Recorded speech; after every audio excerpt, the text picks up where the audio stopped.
नमस्कार, आदाब, सत श्री अकाल, स्वागत, अभिनंदन। अभिनव कैरियर एकेडमी के ऑनलाइन प्लेटफॉर्म पे पॉलिटी की क्लासें चल रही थी भारत की राज्यव्यवस्था के तहत। और आज जो हमारा टॉपिक रहने वाला है वो रहने वाला है भारतीय संविधान के अंतर्गत दिए गए मौलिक अधिकार। मौलिक अधिकार एक ऐसा पोर्शन है जहां से हर एग्जाम के अंदर क्वेश्चन आते हैं और क्वेश्चन बहुत बढ़िया तरीके से आते हैं। आज जो हमारी क्लास रहने वाली है वो मौलिक अधिकारों की ही रहने वाली है। चलते हैं आज की क्लास की तरफ।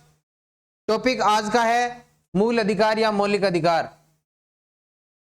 मूल अधिकार, फंडामेंटल राइट्स।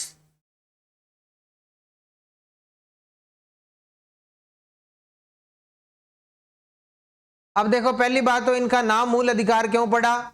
मूल अधिकार की विशेषताएं मैं छोटी सी बता दूं इनके नाम के पीछे, कि ये व्यक्ति के सर्वांगीण विकास के लिए मूल है और उनके लिए अनिवार्य है।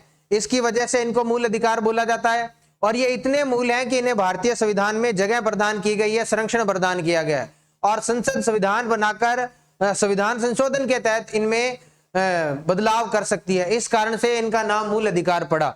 अब चर्चा करते हैं कि भारतीय संविधान के अंतर्गत मूल अधिकारों का वर्णन कहाँ है। कहाँ है तो आप लोग बताएंगे कि ये भाग संख्या 3 के अंतर्गत है। भाग 3 के अंतर्गत मौलिक अधिकारों का वर्णन किया गया है, भाग 3 में है। और आर्टिकल कहां से कहां तक, तो आर्टिकल 12 से लेके आर्टिकल 35 तक मौलिक अधिकारों का वर्णन किया गया है। बात करें तो मूल संविधान, जब मूल संविधान बनकर तैयार हुआ था तो उस समय भारतीय संविधान के अंतर्गत 7 मौलिक अधिकार थे। मूल संविधान में कितने थे? 7 मौलिक अधिकार थे।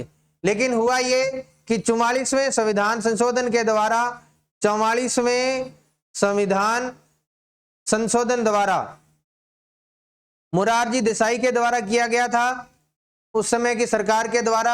और क्या कर दिया गया? मूल अधिकारों की संख्या 6 कर दी गई। अब वर्तमान में अगर पूछे कि मौलिक अधिकारों की संख्या कितनी है, तो मौलिक अधिकारों की संख्या वर्तमान में 6 है। लेकिन अगर क्वेश्चन में पूछे मूल संविधान में मौलिक अधिकारों की संख्या, तो मूल संविधान में मौलिक अधिकारों की संख्या 7 थी। मूल अधिकारों का उद्देश्य क्या है? उद्देश्य है राजनीतिक लोकतंत्र की स्थापना करना। ये मौलिक अधिकारों का उद्देश्य है भारतीय संविधान के तहत, कि अगर आपने भारत के अंदर राजनीतिक लोकतंत्र की स्थापना करनी है तो मौलिक अधिकारों का वर्णन किया गया। उनका उद्देश्य ये है। प्रकृति कैसी है मौलिक अधिकारों की? तो मौलिक अधिकारों की प्रकृति मूलतः नकारात्मक है। कैसी प्रकृति है? मूलतः नकारात्मक है। हालांकि सभी मौलिक अधिकार है वो नकारात्मक नहीं है, लेकिन ज्यादातर मौलिक अधिकार है वो नकारात्मक है। अब है, इनको संरक्षण कहां प्रदान किया गया है? तो संरक्षण प्रदान किया गया है इनको भारतीय संविधान के अंतर्गत आर्टिकल 32 के तहत। वो कौन कर सकता है? Supreme court. Supreme court. और आर्टिकल 226 के तहत हाई कोर्ट।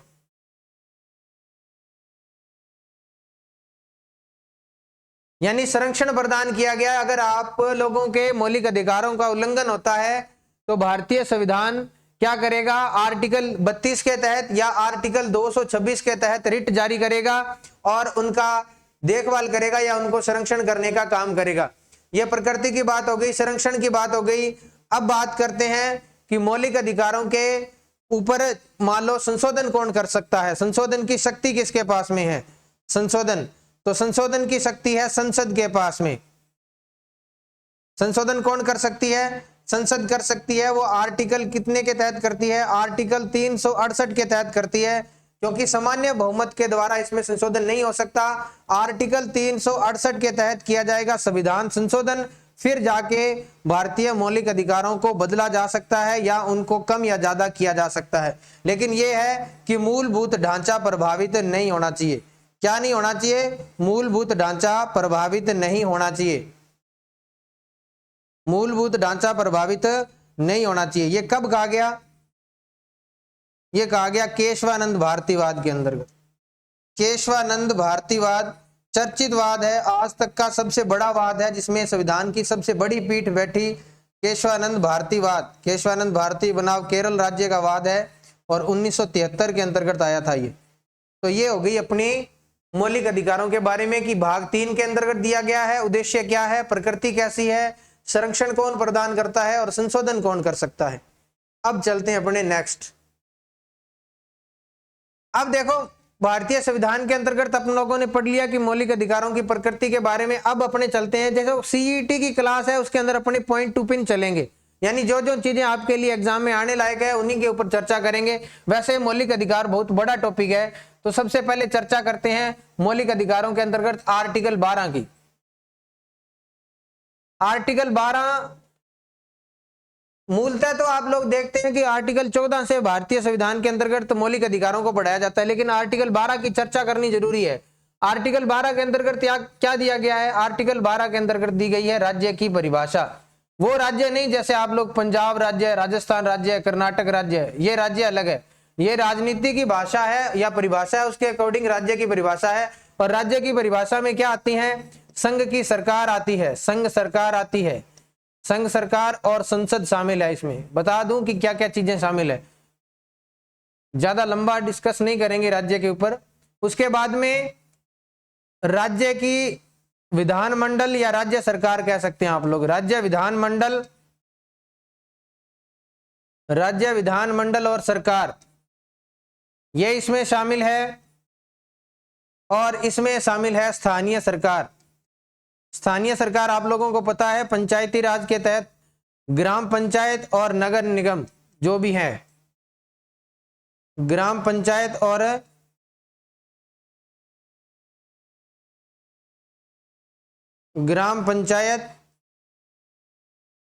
नगर निगम, ये सब चीजें इसके अंतर्गत शामिल आ जाती है। डिस्ट्रिक्ट बोर्ड है जो भी है। और इसके साथ साथ जितने भी प्राधिकारी हैं, अन्य प्राधिकारी, मूलतः राज्य की परिभाषा के अंतर्गत कौन आते हैं? सीधी सी बात अगर करें तो इसके अंतर्गत जिसके पास में क्या है, जिसके पास किसी कानून को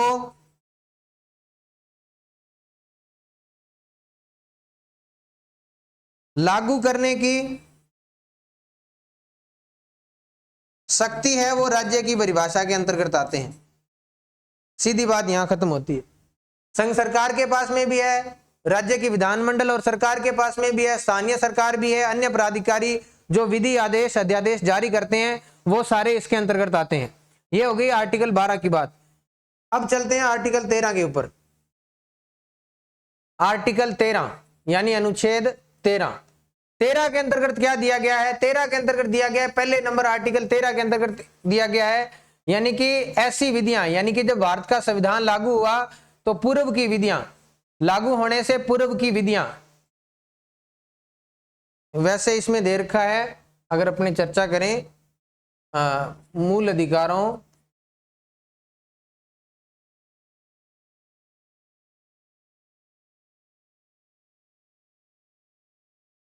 अधिकारों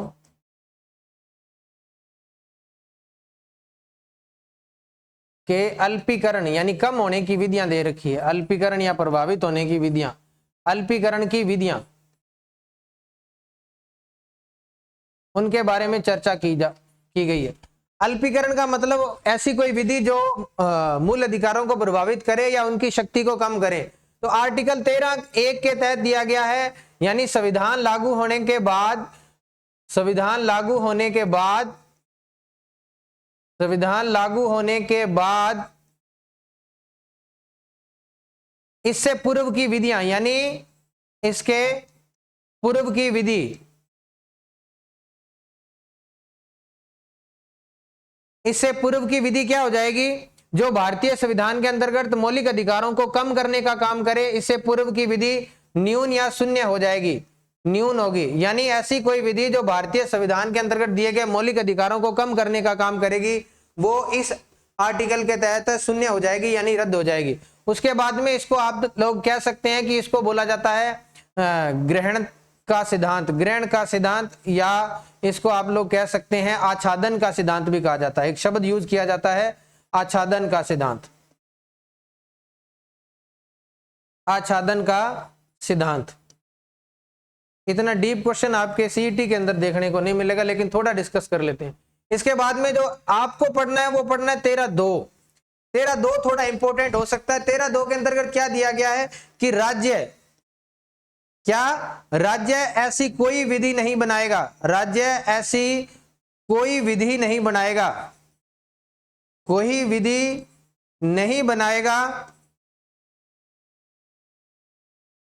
जो क्या करे, जो मूल अधिकारों,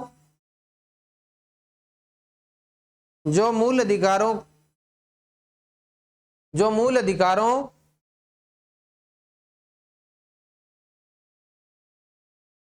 मूल अधिकारों का उल्लंघन या उन्हें कम करें। यानी राज्य के को कह दिया कि आप ऐसी कोई विधि नहीं बनाएंगे जो मौलिक अधिकारों को कम करने का काम करे। अगर कोई ऐसी विधि बन जाती है तो वो उस सीमा तक शून्य होगी जिस सीमा तक मौलिक अधिकारों से जुड़ी हुई है। यानी पूरी विधि को या पूरे कानून को या पूरे संशोधन को इसमें रद्द नहीं किया जाएगा, उतनी ही मात्रा में विधि रद्द होगी, उतनी ही मात्रा में शून्य होगी जितनी मूल अधिकारों से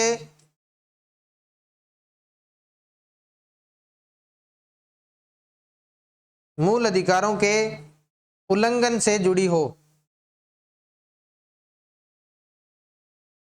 मूल अधिकारों के उल्लंघन से जुड़ी हो, यह बात लिखी गई है, जुड़ी हो। अब 13.3 के अंतर्गत क्या दिया गया है?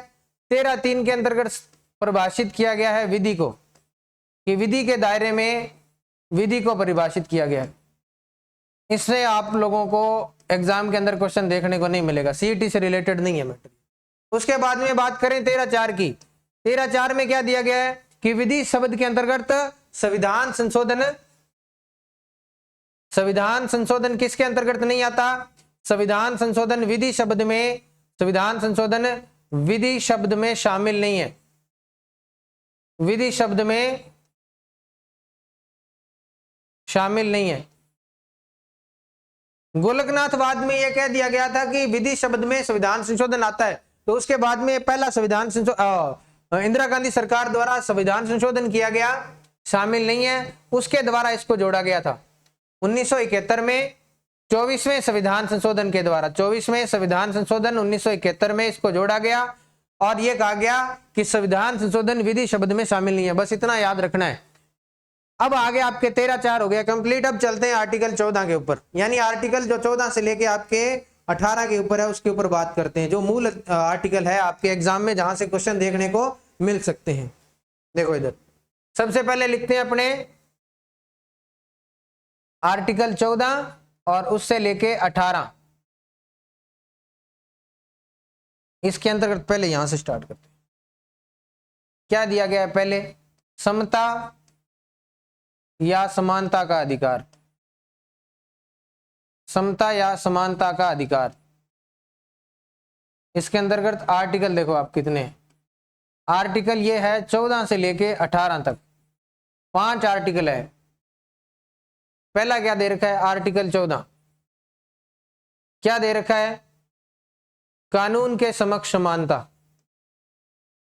कानून के समक्ष समानता। बाद में डिटेल से चर्चा करेंगे इसके ऊपर, एक बार आप लोग इसका चार्ट देखें। कानून के समक्ष समानता। आर्टिकल 15 क्या कह रहा है? आर्टिकल 15 कहता है भेदभाव का अंत, भेदभाव का अंत या निषेध। आर्टिकल 16, आर्टिकल 16 क्या कहता है? नौकरियों में आरक्षण, या आप लोग इसको ऐसे लिख सकते हैं अवसर की समानता। आर्टिकल 16। फिर है आर्टिकल 17। 17 में क्या कहा गया है? अस्पृश्यता, या छुआछूत का अंत, अस्पृश्यता यानी छुआछूत का अंत। और उसके बाद में दे रखा है आर्टिकल 18, उसके अंतर्गत क्या दिया गया है, उपाधियों का अंत।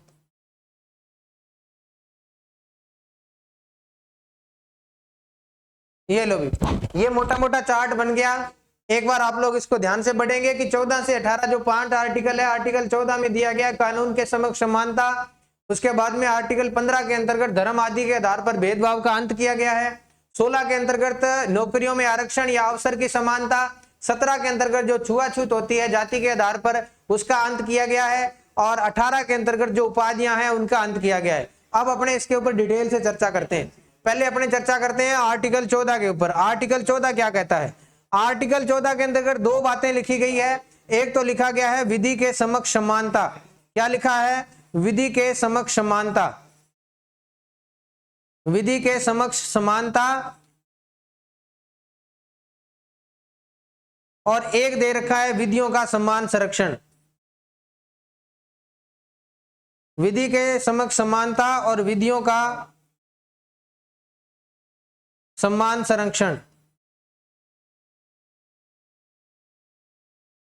ये दो बातें लिखी गई है।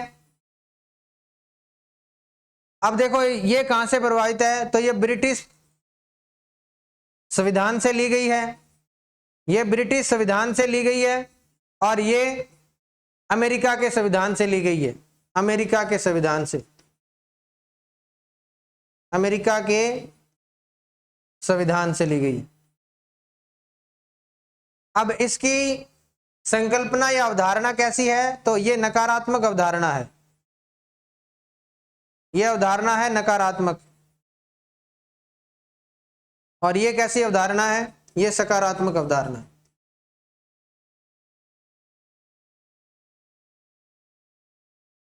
नकारात्मक सकारात्मक का अर्थ वो नहीं है जो आप लोग सोच रहे हैं। राज्य के अंतर्गत ये कहा गया है कि राज्य ऐसी कोई विधि नहीं बनाएगा जो विधि के समक्ष समानता को कम करे। नहीं का मतलब ये हो गया यहाँ कि राज्य कम से कम हस्तक्षेप करेगा और यहाँ आगे बढ़कर काम करने का काम करेगा। इसको बोलते हैं सकारात्मक अवधारणा। अब देखो इसके अंतर्गत दिया क्या गया है, यही चर्चा कर लेते हैं। इसके अंतर्गत दिया गया है कि सभी व्यक्ति क्या हैं? सभी व्यक्ति कानून के समक्ष समान हैं।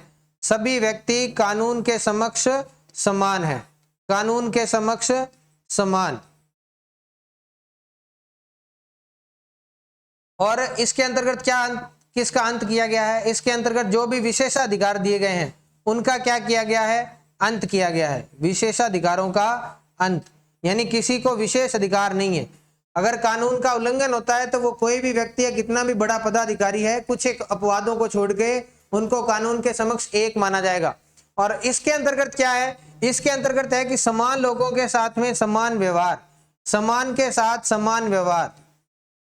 एक जैसे लोग हैं तो उनके साथ में एक जैसा व्यवहार किया जा सकता है, लेकिन अगर व्यक्ति असमान है तो उनके साथ में व्यवहार भी क्या किया जाएगा? असमान व्यवहार किया जाएगा। असमान के साथ असमान व्यवहार, ये चीज समझनी है आपको। असमान के साथ में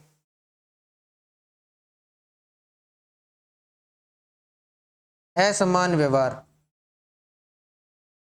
यानी कोई ऐसा व्यक्ति जो विकलांग है और उसको आप लोग कानून के समक्ष समानता या कोई ऐसी प्रतियोगिता आयोजित करवा रहे हैं, वहां आप लोगों ने उसको बिठा दिया तो उसके साथ में समान व्यवहार कैसे हो सकता है? पहली बात तो उसके साथ में वो समान है ही नहीं, तो उसके लिए राज्य असमान के साथ असमान व्यवहार कर सकता है, उनके लिए विशेष नीति का निर्माण कर सकता है। ये आर्टिकल 14 है। वैसे दिया गया है कि राज्य व्यक्तियों के विधि के समक्ष समानता और विधियों का समान संरक्षण करेगा, ऐसा दिया गया। लेकिन अपने को इतना डीप जो संविधान की भाषा है वो थोड़ी टिपिकल है, लेकिन इसको मैंने साधारण शब्दों में आप लोगों के सामने लिख दिया है कि आर्टिकल 14 के अंतर्गत दो बातें दी गई है। विधि के समक्ष समानता जो ब्रिटिश संविधान से ली गई है, और विधियों का समान संरक्षण जो अमेरिका के संविधान से ली गई है। यह अवधारणा नकारात्मक है और यह अवधारणा सकारात्मक है। अब चलते हैं आर्टिकल 15 के ऊपर।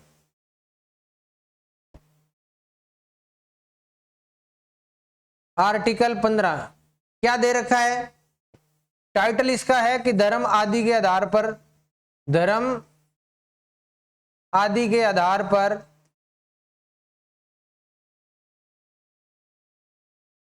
भेदभाव का निषेध।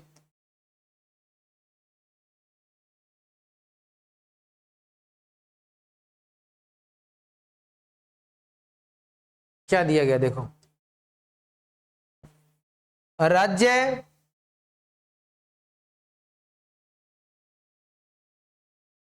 नागरिकों के साथ केवल धर्म, मूलवंश, जाति, लिंग व जन्म स्थान के आधार पर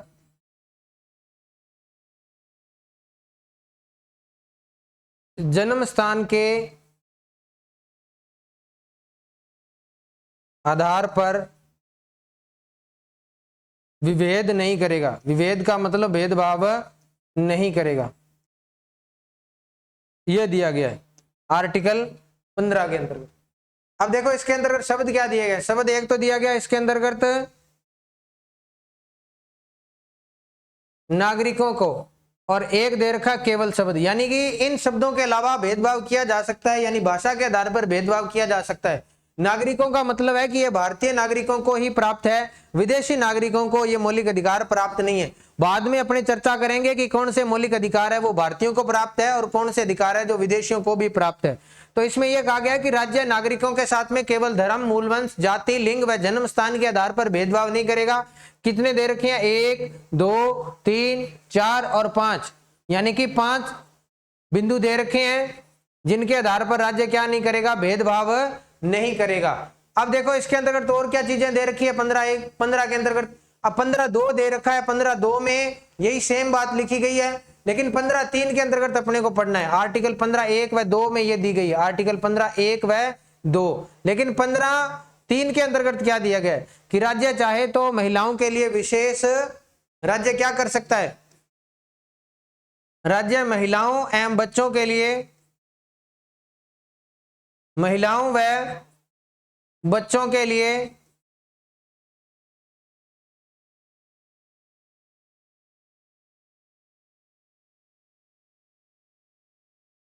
विशेष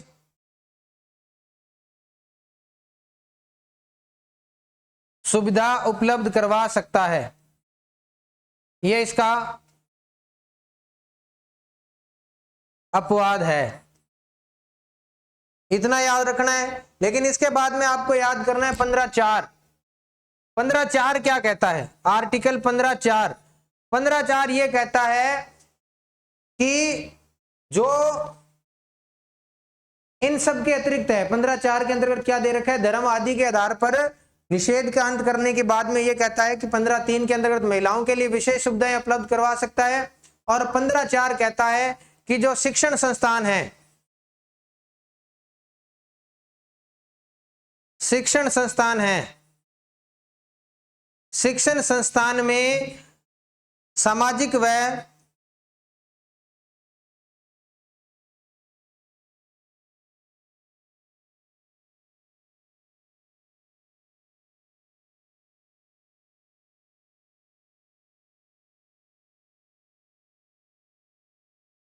कमजोर वर्ग के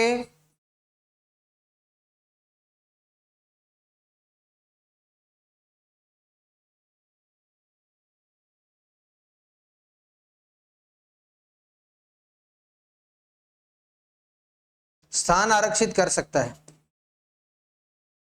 शिक्षण संस्थानों के अंदर बात की गई, स्थान आरक्षित करेगा।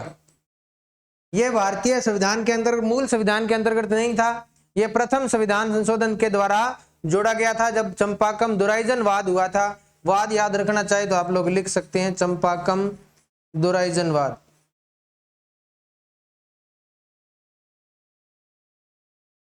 ये चंपाकम दुराइजन वाद है या अलग है, 1951, 15(4), ठीक है,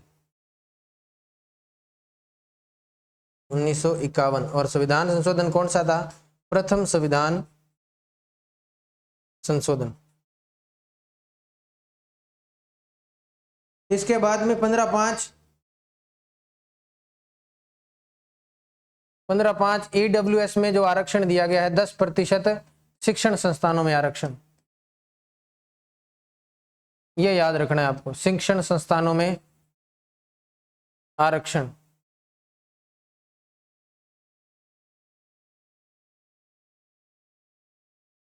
EWS इकोनॉमिक वीकर सेक्शन, यानी कि 10% आरक्षण, ये संविधान संशोधन हुआ था 103वां और ये 2019 के अंतर्गत लागू किया गया था। 103वां संविधान संशोधन और वहां इसको लागू कर दिया गया। ये 15 की बात हो गई अपनी मोटी मोटी। अब चलते हैं आर्टिकल 16 की तरफ। आर्टिकल 16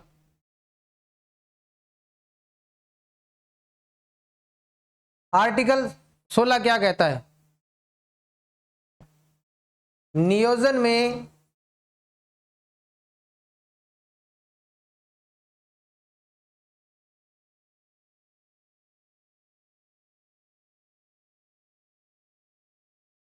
अवसर की समानता, यानी कि जितनी सरकारी नौकरियां हैं उनके अंदर राज्य भेदभाव नहीं करेगा। 16(1) और 16(2) में यह दिया गया। 16(1) और 16(2) के अंतर्गत क्या दिया गया है कि राज्य नागरिकों के साथ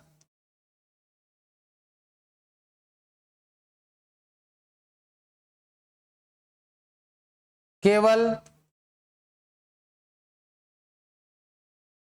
धर्म, मूल वंश, जाति, लिंग, जन्म स्थान, उद्भव स्थान व निवास स्थान के आधार पर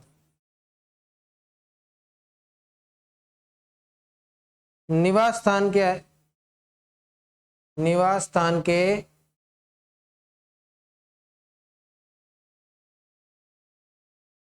आधार पर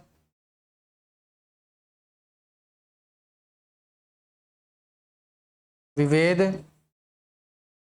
नहीं करेगा। उसमें 5 थे, इसमें 7 हैं। 1, 2, 3, 4 और ये 5 उतने थे, लेकिन इसमें उद्भव स्थान और निवास स्थान को अलग से स्थान दी गई है। और इसमें भी केवल नागरिकों को ही प्राप्त है, केवल इसके आधार पर भेदभाव नहीं किया जा सकता। 16(3) के अंतर्गत दिया गया है, कुछ एक शब्दों को निशान किया गया है कि इन स्थानों के ऊपर अवसर की समानता रहेगी, बाकी वो आपके लायक नहीं है। उसके बाद में पढ़ना है आपको 16(4). 16(4) क्या कहता है कि सामाजिक व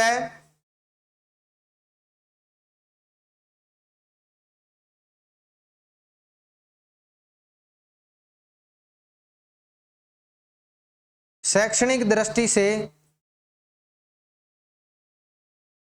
पिछड़े वर्गों के लिए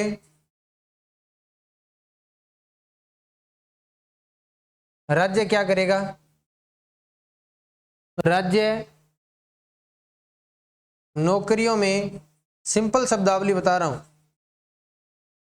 नौकरियों में स्थान आरक्षित करेगा।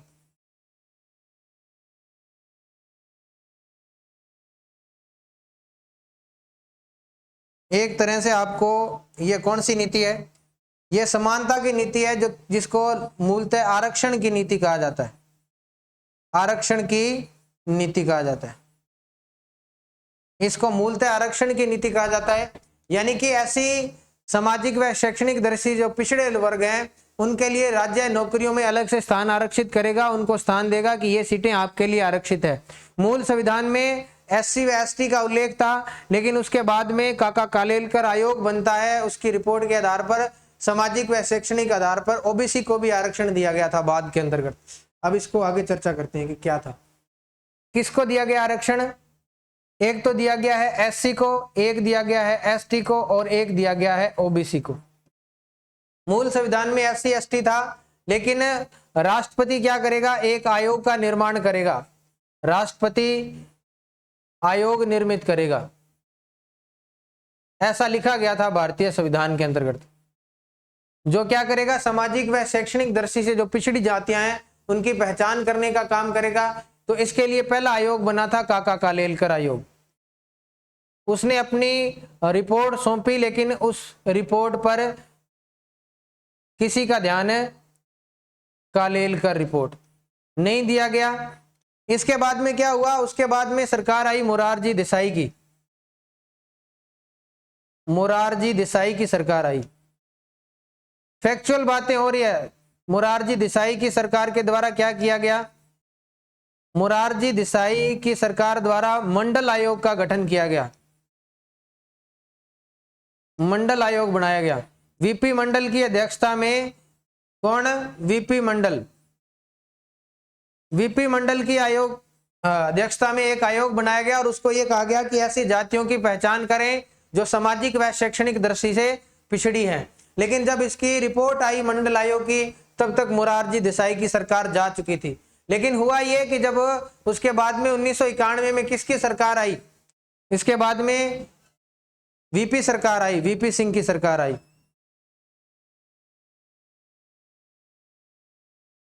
वीपी सिंह की सरकार ने क्या कर दिया, मंडल आयोग की रिपोर्ट को लागू कर दिया। मंडल आयोग की रिपोर्ट को लागू कर दिया। ये याद रखना है आपको। मंडल आयोग की रिपोर्ट किसने लागू की, तो वीपी सिंह की सरकार ने लागू की। जब इसको लागू किया गया तो विरोध हुआ। विरोध के बाद में एक वाद याद रखना है आपको, इंदिरा साहनी वाला वाद। इंदिरा साहनी, जो इंदिरा साहनी वाद है, वो इसके खिलाफ कोर्ट में चली गई और कोर्ट ने यह कहा कि जो आरक्षण दिया गया है वो क्या है, आरक्षण को क्या माना, आरक्षण की नीति का विरोध किया गया। मतलब आरक्षण की नीति के खिलाफ कहां गई, सुप्रीम कोर्ट चली गई।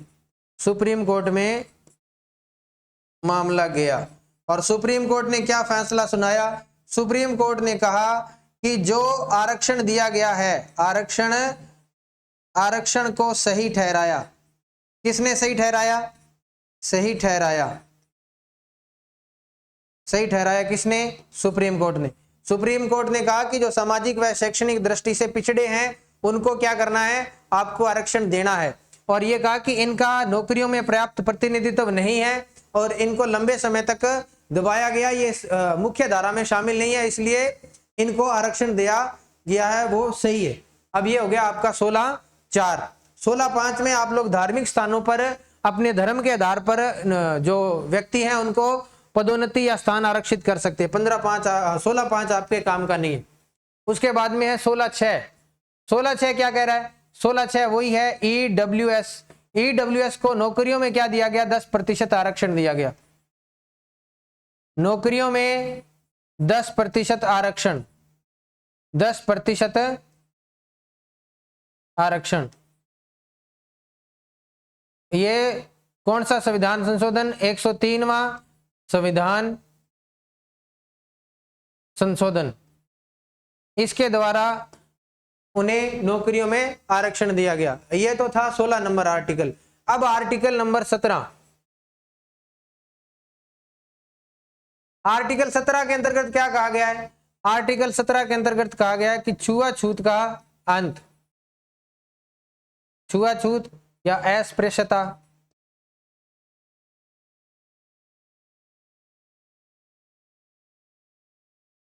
अस्पृश्यता का अंत। ये किसके खिलाफ है, ये राज्य व नागरिक दोनों के खिलाफ है। राज्य व नागरिक दोनों के खिलाफ है, दोनों के विरुद्ध, दोनों के विरुद्ध। रैपिडली क्लास चल रही है, क्यों चल रही है, क्योंकि आपके एग्जाम की डेट जल्द नजदीक है, इस वजह से जो चीजें आपके लिए जरूरी है वही करवाई जा रही है।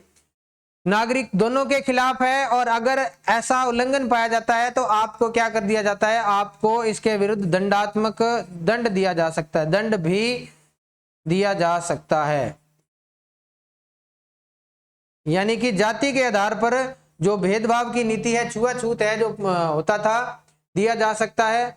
और न्यायालय आपके इसमें, न्यायालय ने बकायदा इसका संरक्षण प्रदान कर रखा है कि जो जाति के आधार पर भेदभाव या छुआछूत है उस आप लोग वो नहीं कर सकते, उसको बढ़ावा नहीं दे सकते। उसके बाद में चलते हैं इसके अंतिम आर्टिकल पे, वो है आर्टिकल 17 के बाद में आर्टिकल 18। उसके अंतर्गत दिया गया है उपाधियों का अंत। उपाधियों का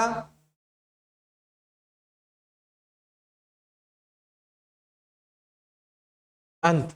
उपाधियां कौन सी? पहले ब्रिटिश सरकार कुछ उपाधियां देती थी, तो उन उपाधियों का अंत करने के लिए, समाज में एक समानता लाने के लिए उन उपाधियों का अंत किया गया। सेना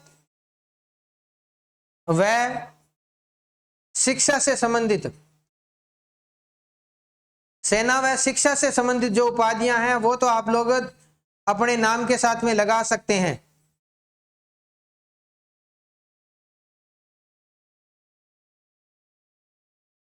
इसमें शामिल नहीं है उपाधियों में, यानी उसका आप लोग यूज कर सकते हैं। लेकिन ऐसा टाइटल जो सेना और शिक्षा के अलावा हो, यानी आपके नाम के साथ सरनेम जुड़े, वो आप लोग उपाधि नहीं लगा सकते। और कोई भी विदेश से आप लोग राष्ट्रपति की सलाह के बगैर उपाधि या कोई भी पदक धारण नहीं कर सकते, ऐसा इसमें कहा गया, उपाधियों का अंत कहा गया है। यानी उपाधियां क्या करती थी? भारत की जो समानता है उसके ऊपर रोक लगाने का काम करती थी, उसको असमानता फैलाने का काम करती थी।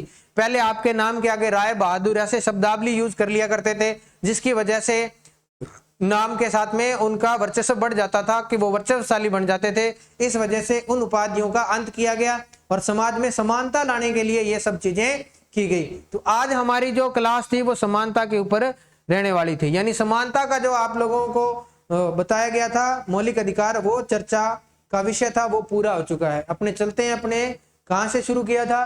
तो हमने शुरू किया था मूल अधिकारों से, कि मूल अधिकार भारत के भाग संख्या 3 में है।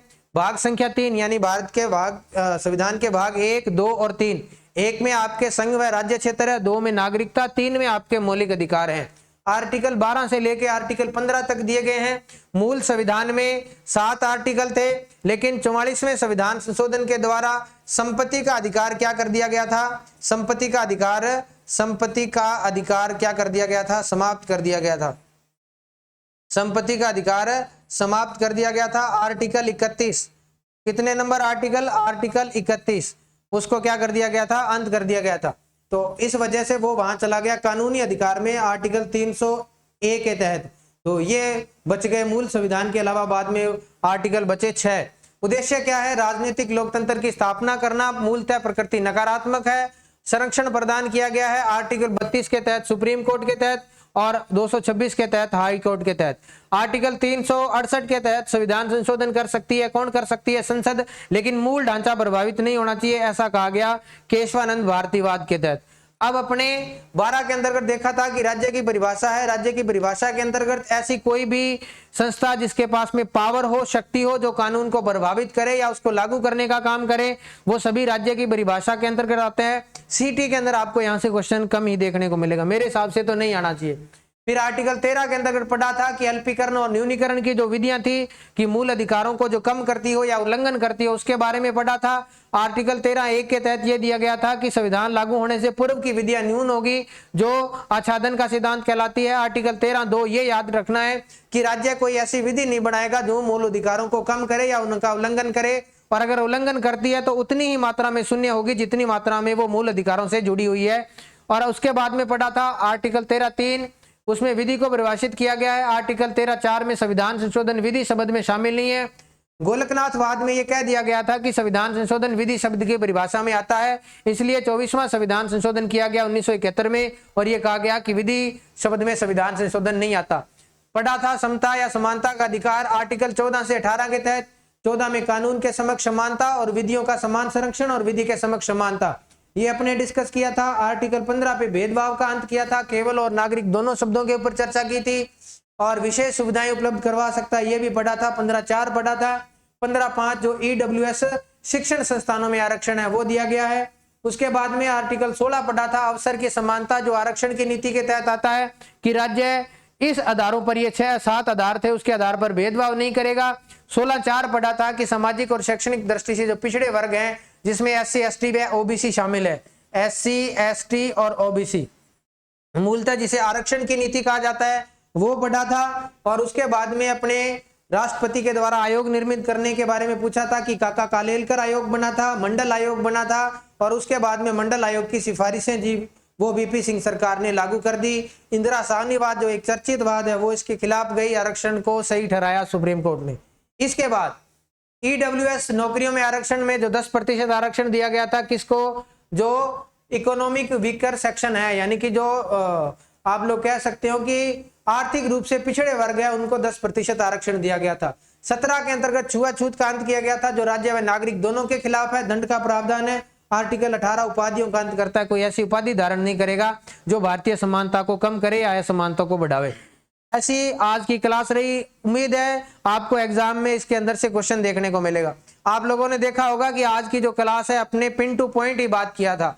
लंबी क्लास खींचने का कोई मतलब नहीं है, क्योंकि सीईटी में यहां तक ही क्वेश्चन आ सकता है, इससे आगे नहीं आने के चांसेस है। अदर कोई एग्जाम होते तो पॉलिटी की लैंग्वेज और ज्यादा क्लिष्ट है, परिभाषाएं और ज्यादा हैं, इसमें वाद को नहीं पढ़ाया गया, परिभाषा विधि शब्द को परिभाषित नहीं किया गया, लेकिन जितनी चीजें आपके एग्जाम में शामिल होने लायक है उतने को शामिल कर लिया गया है। नेक्स्ट क्लास में मिलेंगे, अपने मूल अधिकारों का जो अधिकार है आर्टिकल 19 से लेके 22 तक का, उसको कंप्लीट करने की कोशिश करेंगे। तब तक सभी को धन्यवाद, और एक उम्मीद है आप लोग इस चैनल को और ज्यादा सब्सक्राइब करें, लाइक करें। धन्यवाद।